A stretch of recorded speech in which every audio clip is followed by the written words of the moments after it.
So after the Absolute Universe had introduced us to Batman, Superman, and Wonder Woman, we now have Green Lantern in our midst, and we've discovered that it is a very different type of Green Lantern situation than what we're used to. And now we actually have answers about how the Green Lanterns work and why, even though this book is titled Green Lantern, it ain't just about the Green Lanterns. Let's talk about it. Word to wise, grass only greener when it's fertilized. Gave them truth in these songs, they prefer to lies. Destiny beautiful, adrift in her purple eyes. You can't see me, you Stevie, wondering how I reach more evolutions than Evie and make it look easy. Okay, so when we picked this up, we're talking about Absolute Green Lantern number 6 and 7. I didn't do a video for any of this other stuff, and I was kind of debating whether I wanted to do videos about them as each issue comes out or if I wanted to wait. But I figured I'll just talk about them whenever I have something to say. So that's what we're going to do. That's the way going forward. That's what we're doing now. A lot has happened in these past couple of issues, and one of the things that has come up is, how the hell does this work? Like, what is the Green Lantern spectrum? What are all these weird and random words that keep getting thrown around? Like Quard, Sir, and Rao, and Ein, and R, and like, what is all this? Well, now we know.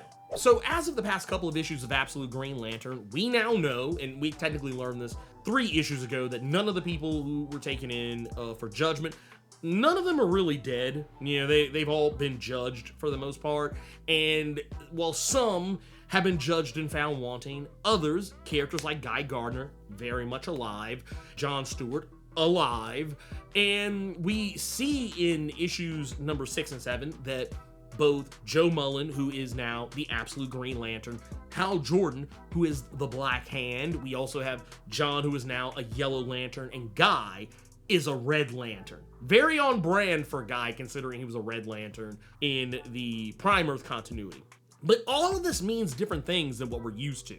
So, case in point, we have what is revealed to be Hal Jordan being an Ein Quard, basically meaning he's the lowest rung of the ladder. The Black Hand is considered the absolute lowest spectrum and is technically considered chaotic action and basically nothing good. You acting without actual understanding or full understanding. It's really weird how they do this, because also at the same time you also have the Black Stars, who seem to operate a little bit differently than how Hal do, but that's another story altogether. All of the different spectrums, while they have very rigid rules, how they're wielded is often very different from user to user. So it's almost like the Absolute Green Lanterns are more uniform, but also less at the same time. It's weird how it works.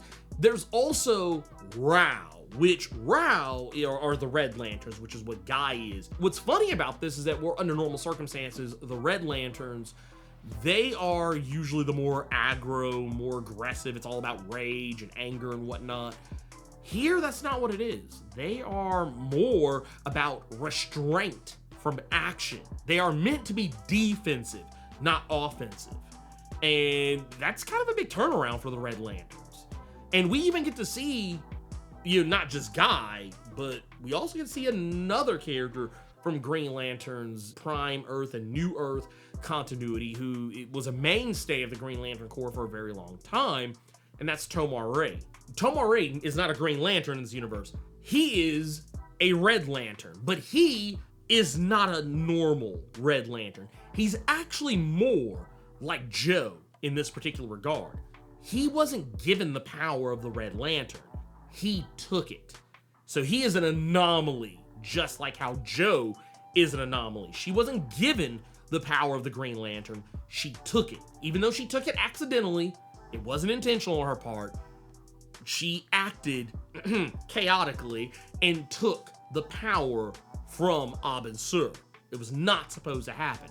Hence why she is an anomaly. Hence why Tomar is an anomaly as well. And because he is an anomaly, he doesn't use the Red Lantern power for defense the way other Red Lanterns might. He uses it for offense.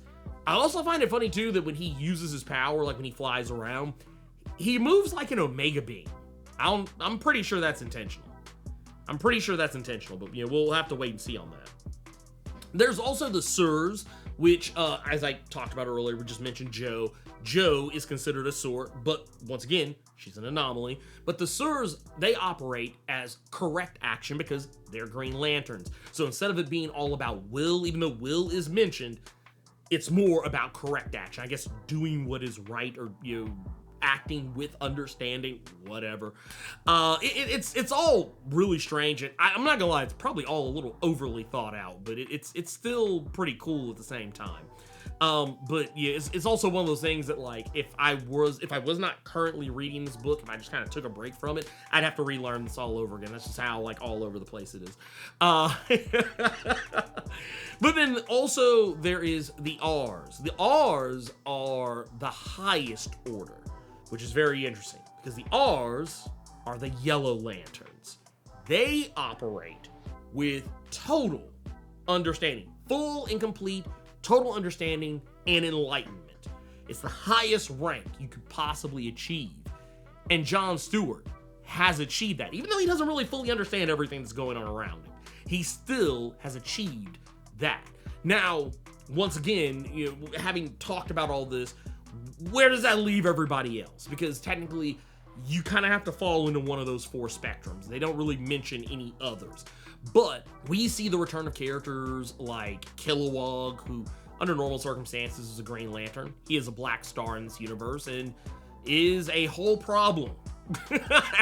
As you might expect, Kilowog is kind of a whole problem in main continuity. So, I mean, would make perfect and total sense.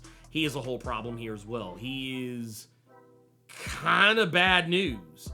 And we also get to see the inclusion of characters like Simon Baz, who under normal circumstances is a Green Lantern, but in this, you know, universe, he is not in any danger of being a Green Lantern, at least not yet, though he is still wearing that ski mask. I'm here for it. But he works for the DEO alongside Agent Cameron Chase, who in this universe is the ex-girlfriend that Joe Mullen has kind of been alluding to over the past several issues.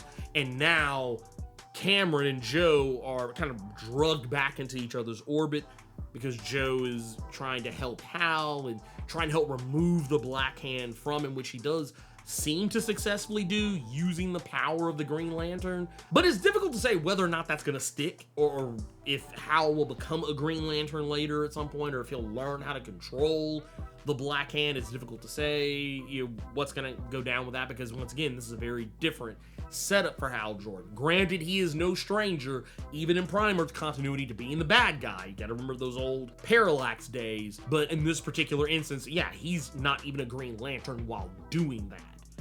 He's a Black Lantern, you know, for all intents and purposes, or a Black Star, or whatever. We also get to see Mogu in this, the giant planet, who is kind of like the antithesis to what Oa is in Primer's continuity. Though here, Oa is something a little bit different, not really so much a planet. The Omega Alpha, such as it is kind of more of a realm, so to speak. But Mogu definitely exists in this and gives no fucks. It's almost like Unicron levels of fuckery in this. It's pretty damn interesting, I would dare say. But no, to get around all of that, yeah, it's kind of an interesting, nice little setup that they got here with the DEO getting involved. And we know that the DEO is technically kind of in the back pocket of characters like Hector Hammond and Veronica Cale. If you've caught my video for Absolute Evil #1, you'll know that they have a whole Justice League of their own going on right now, and they're kind of picking and choosing what threats they want to tackle and how. But in the midst of all this, you know, kind of finding out about the DEO, Cameron Chase, who's not a new character, by the way, she is from Prime Earth continuity and typically is an agent of the DEO there as well. But they also bring up characters like Sylvester Pemberton, who, for those who know, is the Star-Spangled Kid in mainline DC Comics continuity and formerly of the Justice Society of America. And there's lots of nice little callbacks, and I'm here for it. There's a lot of really cool little continuity shifts. Al Ewing's kind of figured out a way to take this absolute continuity and probably make it, at first, maybe seemingly almost not really that much different from what, you know, we might be used to seeing, but giving us something that maybe just might be a step out into, you know, something different. Which is why I think a lot of the Absolute Universe stuff actually works. Yeah, I think that's why it actually does do as well as it does. It does just enough to change up the game, to make it different, but also still offer you that familiarity that is going to get you in the door and maybe keep you around. I can say that about a lot of most of the Absolute Universe books. Some of them are more similar to their original counterparts than others, but Green Lantern, well, at first it kind of seemed like they were gonna keep it kind of similar. They have done enough to change that I'm like, yeah, this could have been its own thing, like easily. But anyway, I don't know. You guys let me know what you think about Absolute Green Lantern, and you can tell me about the other Absolute Universe books as well. Did you check out Absolute Evil, or you reading Absolute Flash, so on and so forth? Let me know in the comments. Also, if you enjoyed this video, let's do a little double tap here. Hit that like button, and also if you're on mobile, use your hype feature. You can actually hit that hype button, hype this video up, and get it in front of way more people. Yeah, help this channel out in ways that doesn't cost you a dime. Also, if you want to see more videos like this, hit that subscribe button too, and tap the notification bell. That way you won't miss out on any videos. YouTube is notorious for not showing you videos that I put out. Anyway, keep it plus ultra until next time. We out of here. Peace out.